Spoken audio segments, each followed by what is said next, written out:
শুভ সন্ধ্যা। আজ 19 তারিখ মার্চ মাস। যাই হোক, আমাদের পেশেন্ট যার নাকটা বন্ধ থাকতো, সবসময় সর্দি লেগে থাকতো, মাথা ব্যথা এবং এত হাঁচি হতো যে তার নাক বন্ধের জন্য সে নিজের কাজ করা খুব প্রবলেম হয়ে যাচ্ছিল। এই মতো অবস্থায় উনি নর্থ বেঙ্গল মানে শিলিগুড়ি থেকে আমাদের কলকাতায় এসছেন।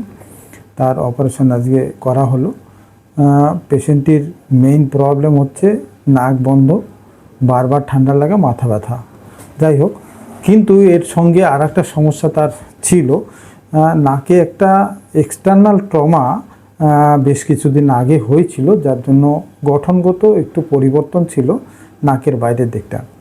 তো এই ক্ষেত্রেতে আমাদের পেশেন্টের উইল যে তার নাকের বাইরেরটাও ঠিক করা সম্ভব কিনা, তাই সেই জন্য আমরা আজকে সেপ্টো রাইনোপ্লাস্টি, সেপ্টো মিন্স সেপ্টোপ্লাস্টি, ভেতরের দিকের যে পার্টিশন থাকে সেটাকে, যে বাঁকা ছিল সেটাকে পুরোপুরি ঠিক করা, at the same time external যে ডিফর্মিটি ছিল সেটাকে ঠিক করা। হ্যাঁ, এক্সটার্নাল ডিফর্মিটি ওনার কী কী ছিল?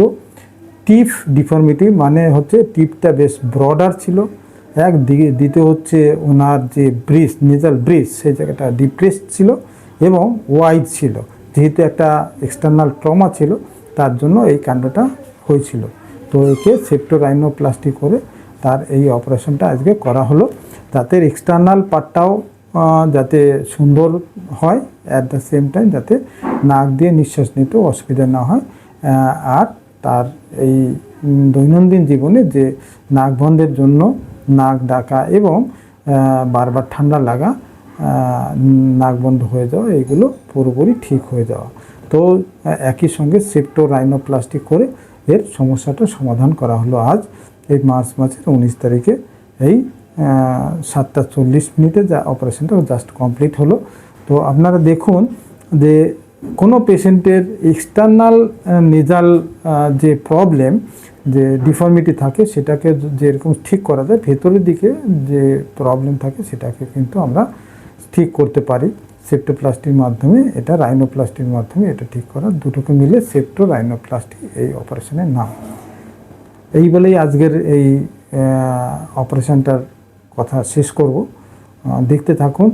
সবার যার যার যে প্রবলেম আছে সেটা আপনারা বুঝতে পারবেন যে কি প্রবলেমের জন্য কি কি সমস্যা হতে পারে এবং তার জন্য কি করা উচিত, যা করলে তার সমাধান হতে পারে।